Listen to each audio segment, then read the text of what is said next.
Here we are at the National Presidential Wax Museum in Keystone, South Dakota, where they have the world's largest collection of wax presidents. We love this exhibit showing the first president, George Washington, and his wife, Martha, and Betsy Ross with the flag she designed.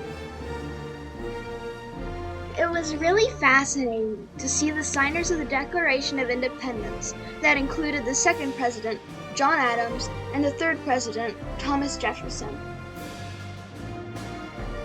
One of our favorite exhibits was this wonderful White House reception with the presidents James Madison, James Monroe, John Quincy Adams, and Martin Van Buren. Everyone looked so elegant, and the details on the wax figures were incredible. It was like stepping back in time.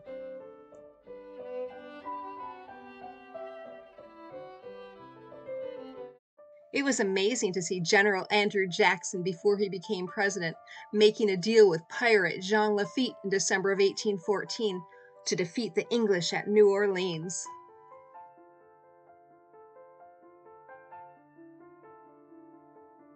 Here is President Abraham Lincoln debating with Stephen Douglas. Here you can see General Lee surrendering to General Ulysses S. Grant before General Grant became the 18th president. This was such a historic moment.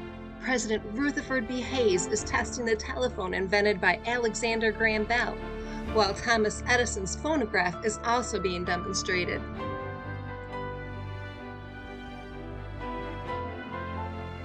President Grover Cleveland was the first president married in office, and you can see him and his beautiful bride Frances Folsom at their wedding at the Blue Room of the White House.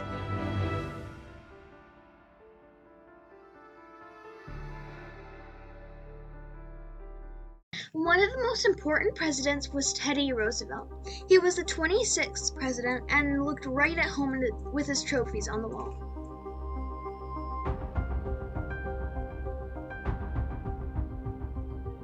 Our 27th President of the United States was William H. Taft.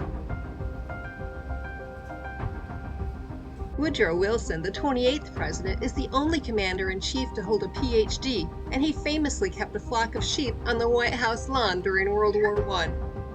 Here we see the 30th president, Calvin Coolidge. He was the only president born on the 4th of July.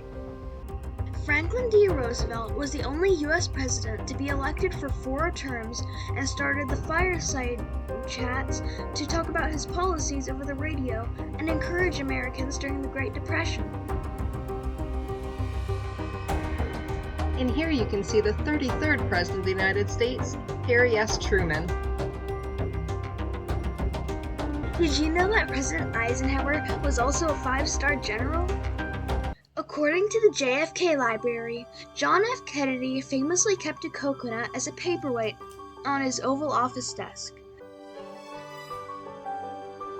John found the swinging panel on the desk, and he called this hinged panel his secret door.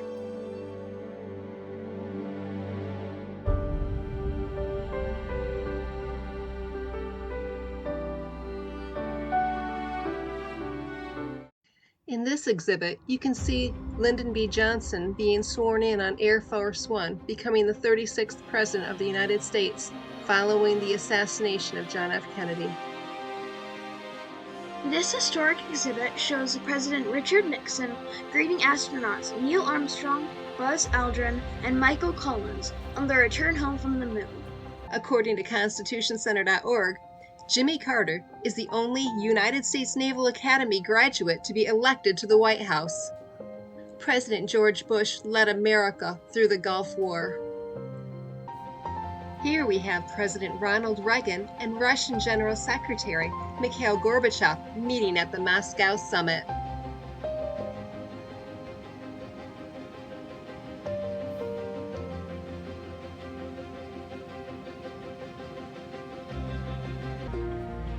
Bill Clinton is the 42nd president and also plays the saxophone.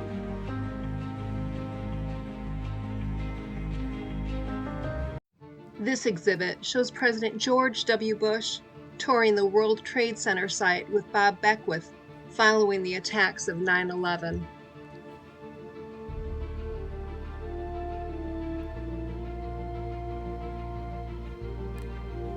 This is our 44th president, Barack Obama. Our 46th president is Joe Biden. Donald Trump is the 45th and 47th president of the United States. We had a lot of fun taking turns pretending to be the President of the United States. Here's President Joe. And I'd like to introduce to you future President Juliana. And of course, President Jodi. When we left the building, we found these beautiful birds flying around. We hope you enjoyed this journey through the National Presidential Wax Museum. Which presidential exhibit did you like best? Thanks for watching, and don't forget to like and subscribe. See you next time.